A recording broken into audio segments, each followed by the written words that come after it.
He's one of our favorites, the driver of the number 11 FedEx Toyota. He's Denny Hamlin, who joins us on the program. A proud new papa, just had a baby girl. Would you let your daughter grow up to be a NASCAR driver? I don't know. I think I'll keep her pretty far away from a racetrack for a while. But no, it's whatever she wants to do. You know, if she wants to be the next Danica Patrick, then go for it. But how tough is it being around the track? It's a boys' fraternity there for women. You know, it's just been a sport dominated by males for 50, 60 years. You know, there's been a couple girls try here and there, and some have success, but obviously Danica has been one of the more successful ones that we've seen in a long time. She get too much attention? For the accomplishments that she's had, yes. But what she does for the sport, then I think everyone's willing to forgive that. What do you mean, forgive that? The jealousy isn't as much amongst the drivers because we do know that it's positive light that she is bringing to the sport.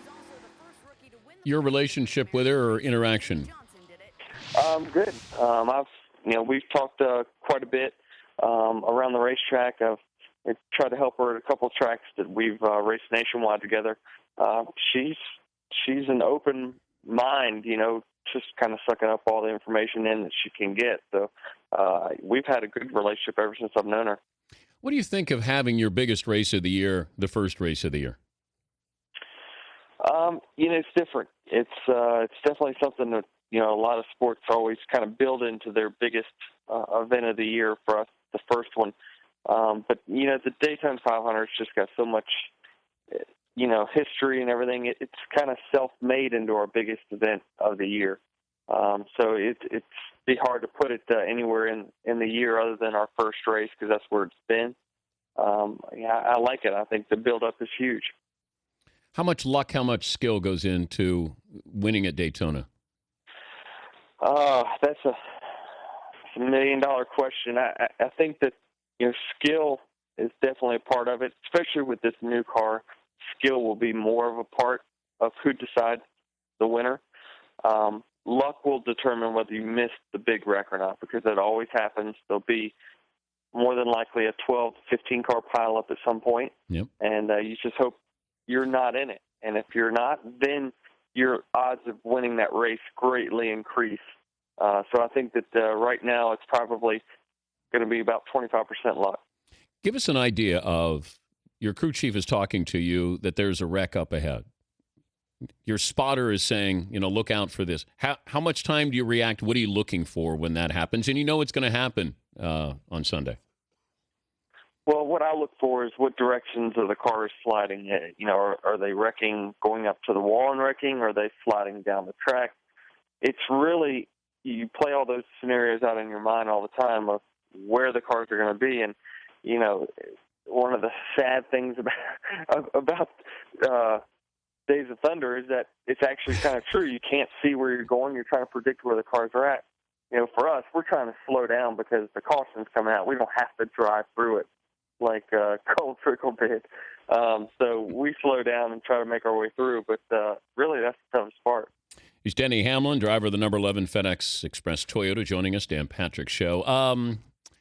You mentioned Days of Thunder.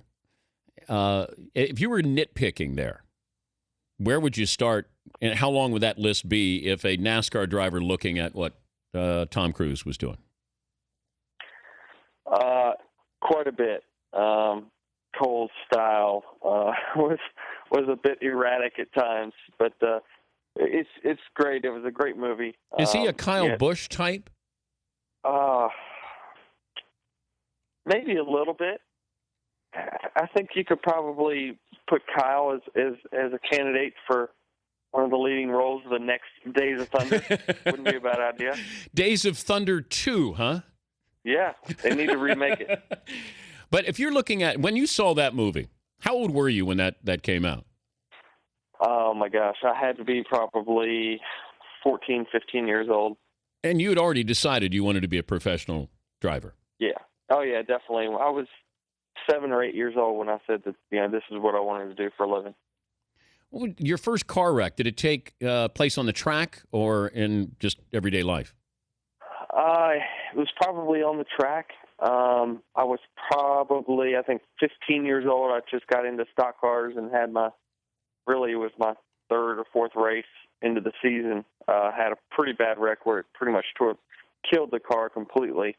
And so we just went to work, and my mom was big motivation to get back on the track as quick as I could because she was the one pushing the most for me to keep going. And you can't think about it. I mean, you can't be thinking about the worst case scenario. But it does. It has to creep in just a little bit. How much will it in the Daytona 500 of what, if something goes wrong or could go wrong?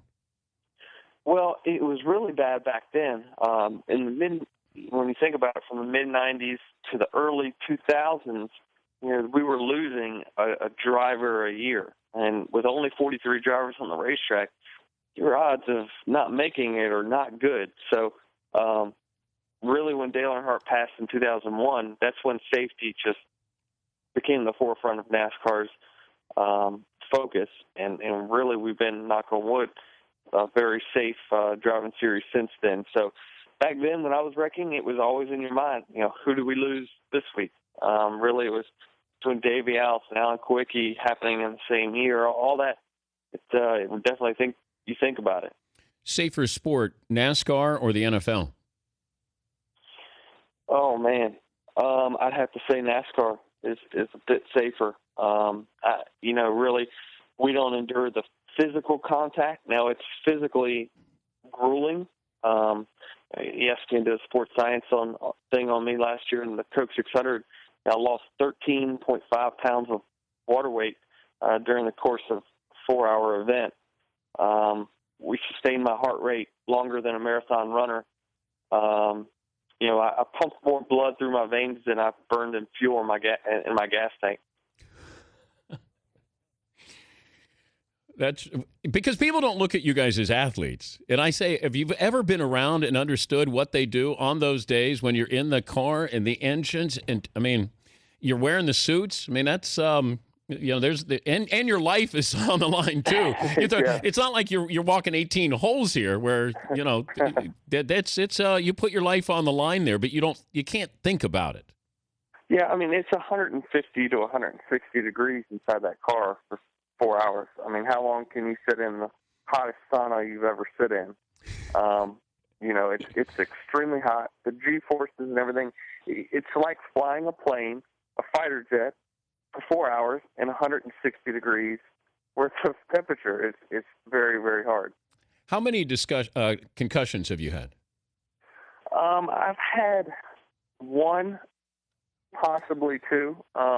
Really NASCAR's kind of getting closer and closer with checking with drivers with that. We really can't afford to be taken out of the car simply because our sponsors rely on us. There is no backup, so to speak. So we've got to work careful at times with the information given, but NASCAR's really gotten us to open up with the doctors when we do have issues. And I had one in Talladega, I'd say probably 3-4 years ago, and I'd say probably a mild one in Kansas last year. Would you rather start on the pole or where you are? Where I am makes it more exciting. If you win, could you drop maybe passion bucket? When you're in victory lane, it's a phrase that we use on the show. Just say my passion bucket is overflowing or something like that. Is that a big deal for you to remember that during 500 miles? I will get my people to write that down, put it right behind the camera. Okay. Along with all the other sponsors. There you go. Everyone thinks we're so smart and we remember all our sponsors and everything, when really we have a cue card right behind the camera lens. You don't know it right off the top of your head, do you? I could nail it, but like all the associates, it would be really hard to get. Okay. You just won the Daytona 500, Denny. Who do you want to thank? Well, first of all, I got to thank everyone helping our FedEx Toyota team. Our camera is really running strong. You got to thank Nike, Michael Jordan, everyone at the Jordan brand, Coca-Cola, all their support, Tag Heuer. Couldn't do it without their eyewear. Give me the trophy. I'm out. Wait, no. Passion bucket. Oh, the passion. Well, I got to work the passion bucket into my speech. Have you met Jordan? Oh, yeah. Yeah, we play golf every now and then. And obviously we're two very competitive guys. So things get interesting. Look at you going, yeah, we play golf every now and then. Look at you. You're big time. Yeah. Well, good luck I'm on... just a redneck from Virginia. There you go. Hey, congrats on little Taylor, and good luck this Sunday. We appreciate it as always, Danny. All right, appreciate it, Dan. Thanks, Hi, buddy. guys. All right, Denny Hamlin, driver of the number 11 FedEx Toyota. That his baby girl, Taylor James, last month. Yeah, I like how he drops it. Yeah, we play golf every once. Okay, that's nice.